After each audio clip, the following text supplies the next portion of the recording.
A pleasant day to each and everyone. Today, I will be discussing about the Cavite Mutiny. But before that, let me introduce myself first. I am Ana Katrina Merida from Pangasinan State University, a first-year college student, currently taking Bachelor of Secondary Education major in Science. Before we jump to our topic, let us know what are the learning objectives of this. So the first is to identify the significant events and information pertaining to Cavite Mutiny. Second is to understand the content and relate it to the present happenings.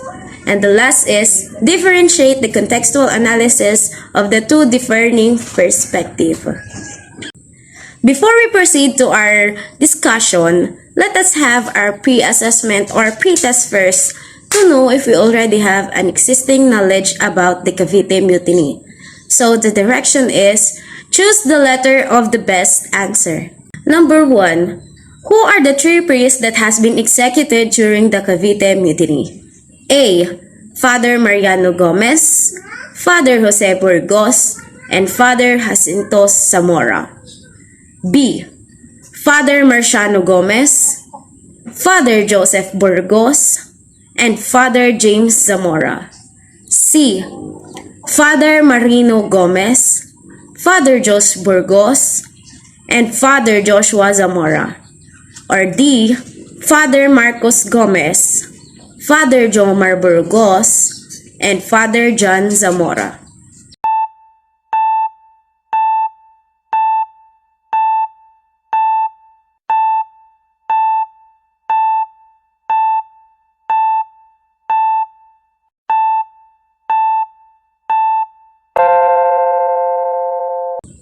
Number 2. The workers from the Polo y Servicios are called A. Polo, B. Polita, C. Politas, or D. Pulistas.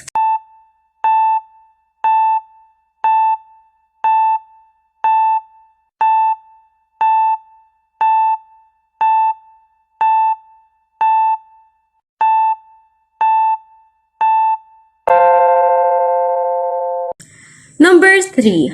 It is a way of taxation wherein you are obligated to pay 8 reales or 1 peso per year. A. Cedula, B. Tributo, C. Tithes, or D. Tax.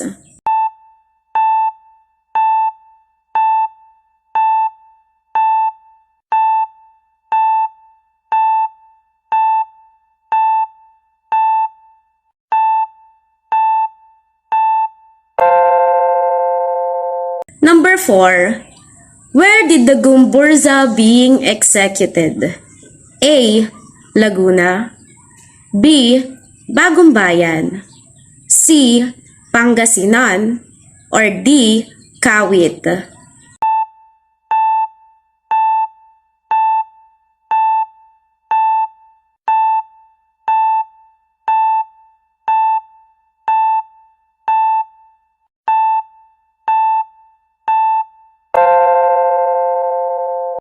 Number 5. Who is the Governor General during the 1872 Cavite Mutiny? A. Rafael Jeronimo Cayetano Izquierdo y Gutierrez, B. Rafael Jeronimo Cayetano Izquierdo y Gutierrez, C. Rafi Jeronimo Cayetano Izquierdo y Gutierrez, or D. Rufa Jeronimo Cayetano Izquierdo y Gutierrez.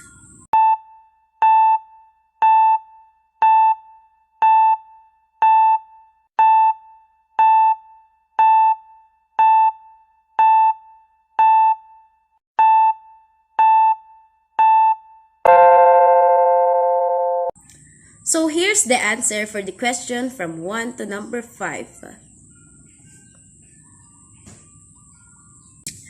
So let us now talk about the 1872 Cavite Mutiny. It is one of the most significant historical accounts in the Philippine history. It describes the uprising of Filipino troops and workers at the Cavite arsenal due to the removal of privileges, particularly the exemption from forced labor and tribute. So during those times, there is a thing they call taxation, wherein Filipinos are obligated to pay taxes to Spain. Taxation has three different types. The first is the tribute or tributo, wherein the Filipinos were compelled to pay tribute called tributo to the colonial government. The tributo was imposed as a sign of Filipinos' loyalty to the King of Spain. The individuals who are obligated to pay taxes called tributo was the individuals from 16 to 60 years old. The taxation tributo was reigned from 1571 to 1884.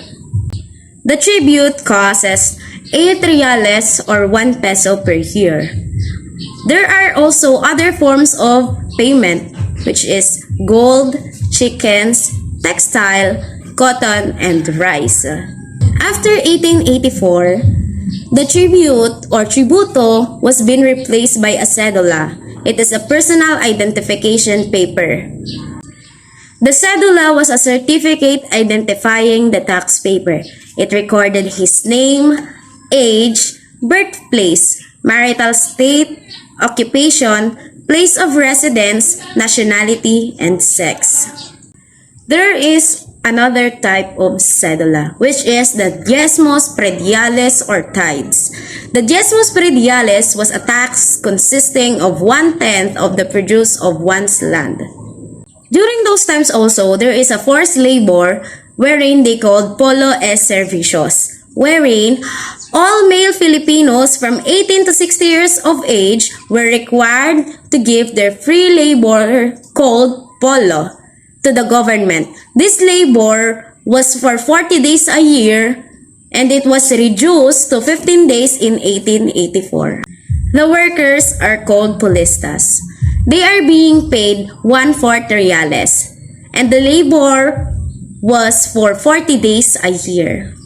The pulistas are obligated to do construction of buildings, construction of churches, and cutting trees to make lags.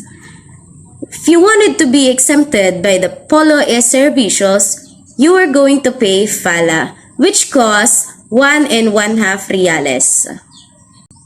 The aim of the natives during those times were to get rid of the Spanish government in the Philippines, which became the excuse for Spanish repression of the emergent Philippine nationalist government. The mutiny was quickly cluttered.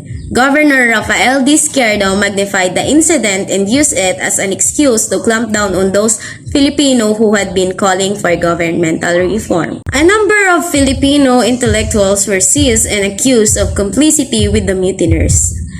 After the brief trial, 3 priests, which happened to be Father Jose Burgos, Father Jacinto Zamora, and Father Mariano Gomez, were publicly executed in Bagong Bayan on February 17, 1872.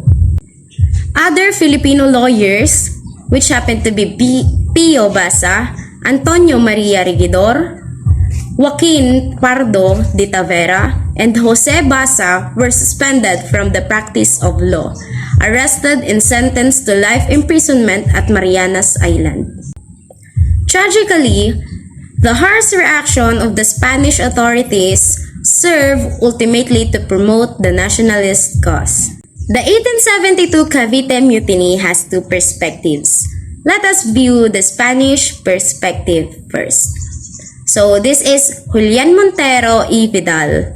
He was born on 28th of January in 1851 in the small town of Girjal in the province of Almeria in Spain.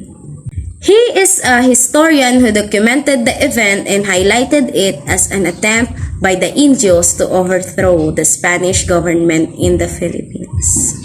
This is Rafael Jeronimo Cayetano Izquierdo y Gutierrez. He was born on September 30, 1820 in Santander, Spain. He was the Governor-General of Philippines during the 1872 Cavite Mutiny who led to the execution of numerous mutineers including the Gumburza martyrs. Jose Montero y Vidal documented the Cavite Mutiny and highlighted it as an attempt of the Indios to overthrow the Spanish government in the Philippines.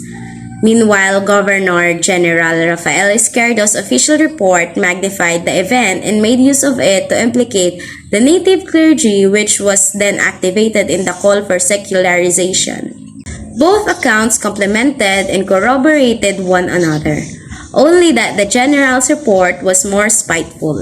Initially, both Montero and Izquierdo scored out that the cause of the revolutions are abolition of privileges enjoyed by the workers of Cavite Arsenal during the exemption from the tribute and forced labor. On the other reasons, we have the Spanish Revolution, which overthrew the secular throne. Dirty propagandas proliferated by the unrestrained press, democratic, liberal, and republican books and pamphlets reaching the Philippines. Izquierdo particularly blamed unruly Spanish press for stockpiling malicious propagandas grasped by the Filipinos. Other reason is the presence of native clergy, who conspired and supported the rebels and enemies of Spain out of animosity against the Spanish friars. Izquierdo reported to the King of Spain that the rebels wanted to dethrone the Spanish government and install new hari in the likes of Father Burgos and Zamora. He even added that the native clergy enticed other participants by giving them charismatic assurance that their fight will not fail because God is with them.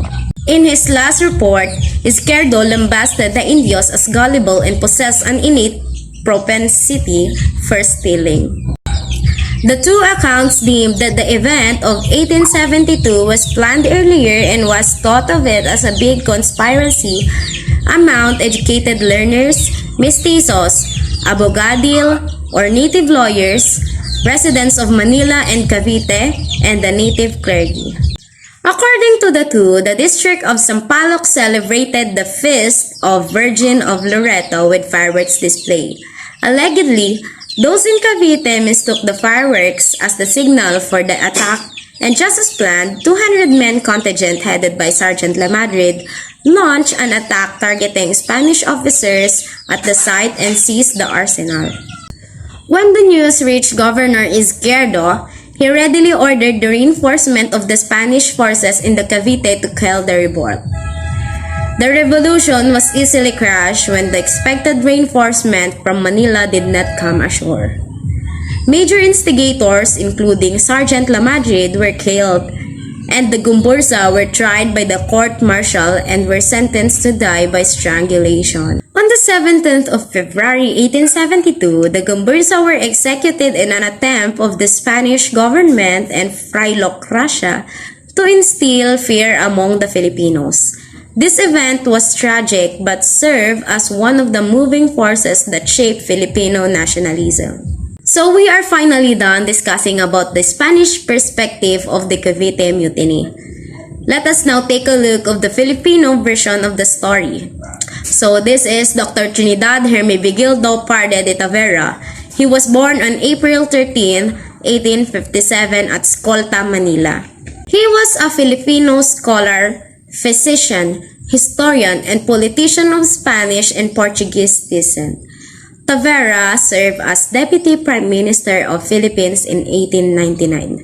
Furthermore, he was a researcher and author of the Filipino version of the bloody incident of Cavite Mutiny. In Tavera's point of view, the incident was a mere mutiny by native Filipino soldiers and laborers of the Cavite Arsenal who were dissatisfied with the abolition of their privilege.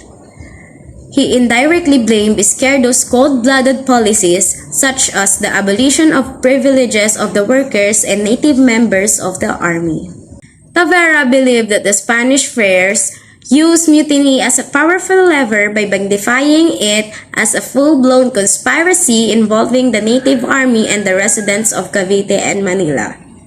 During this time, the central government in Madrid announced its intervention to deprive the friars of all the powers of intervention in civil government matters. The bearer believed that this event prompted the friars to do something drastic in their desire to maintain power in the Philippines. Fearing that their influence in the country would be a thing of the past, and the friars took advantage of the incident and presented it to the Spanish government as a vast conspiracy organized throughout the archipelago with the objective of destroying Spanish sovereignty. Tavera sadly confirmed that the Madrid government came to believe that the scheme was true without any attempt to investigate the real facts or extent of the alleged revolution reported by Izquierdo and the friars. Convicted educated men who participated in the mutiny were sentenced to life imprisonment, while the members of the native clergy headed by the Gumburza were tried and executed by garrote. A French writer, Edmond Plouchot's account complemented Tavera's account by confirming that the event happened due to discontentment of the arsenal workers and the soldiers in the Cavite fort. However, Plouchot dwelt more on the execution of the 3 martyr priests which he witnessed.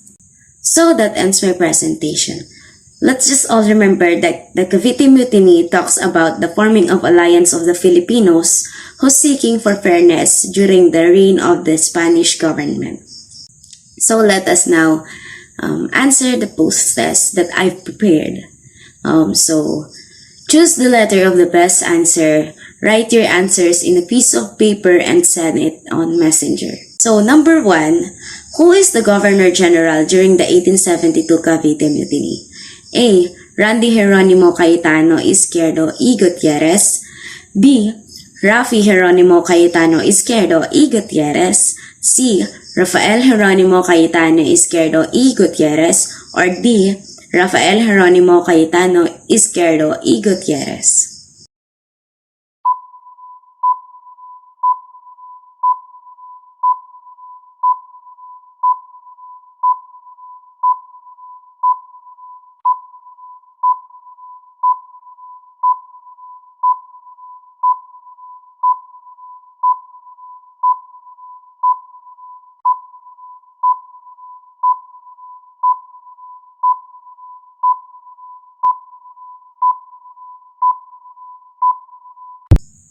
Number 2.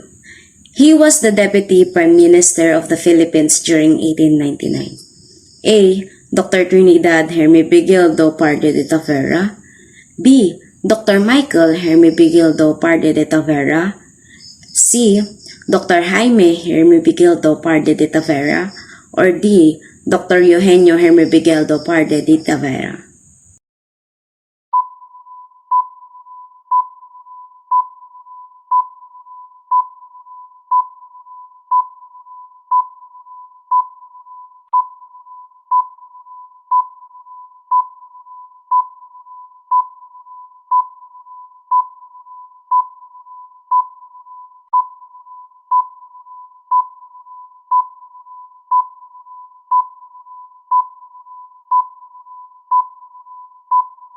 It is the aim of the natives during the Cavite Mutiny. A. To get rid of the American government in the Philippines. B. To get rid of the Japanese government in the Philippines. C. To get rid of the Spanish government in the Philippines. Or D. To get rid of the Chinese government in the Philippines.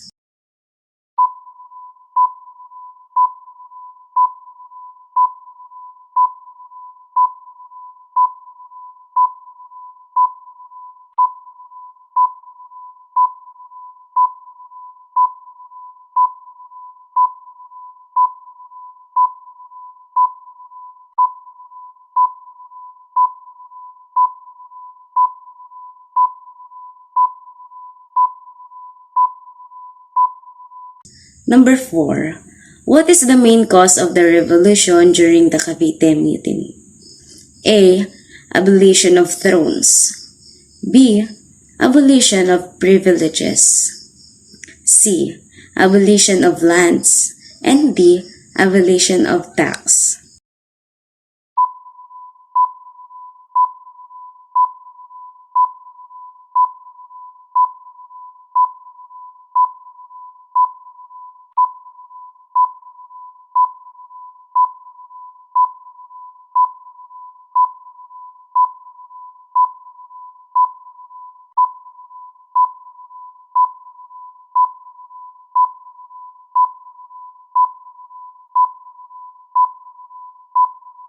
Number 5.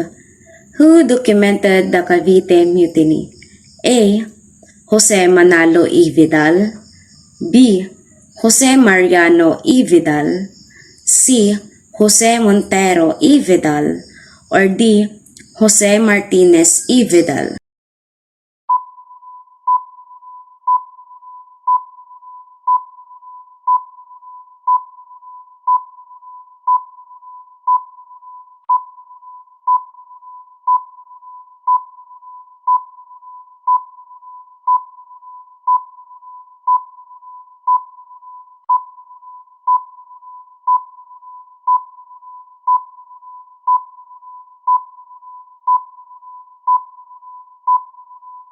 For the numbers 6 to 10, write true if the statement is false and write false if the statement is true.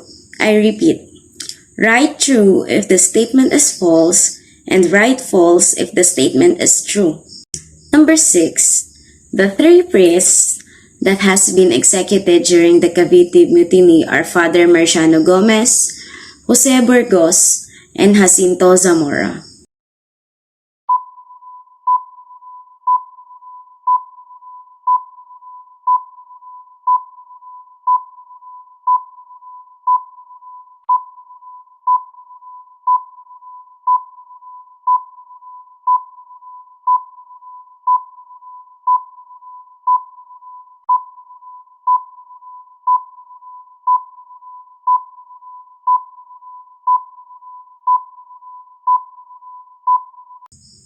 Rafael Jeronimo Cayetano Izquierdo y Gutierrez led the execution of the mutineers, including the Gumburza martyrs.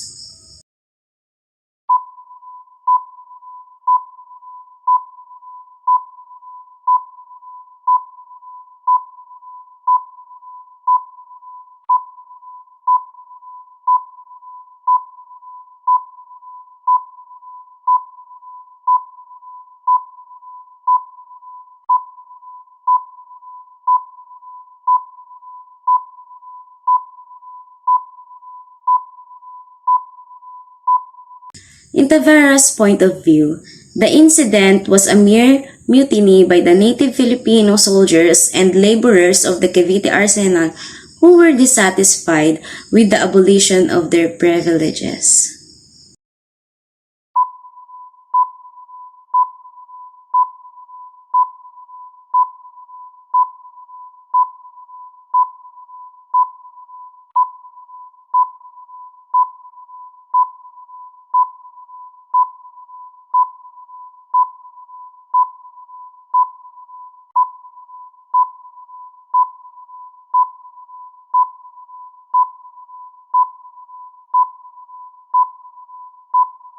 Number 9.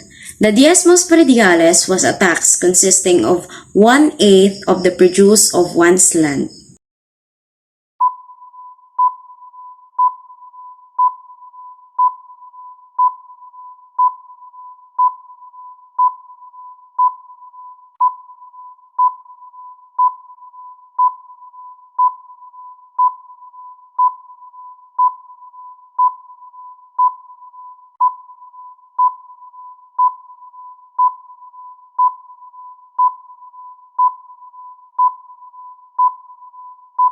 And number 10, a cedula consists of your name, age, birthplace, marital state, occupation, place of residence, nationality, sex, parent's name, parent's age, and wife's name.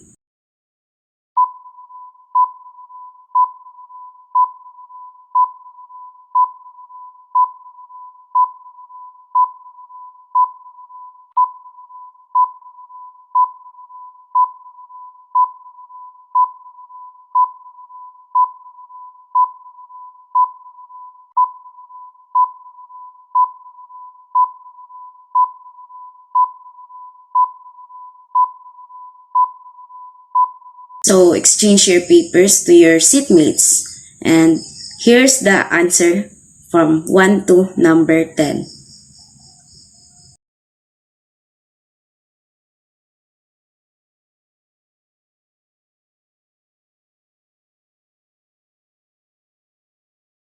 So the Cavite Mutiny presentation ends here. Thank you for listening. Have a great day, everyone.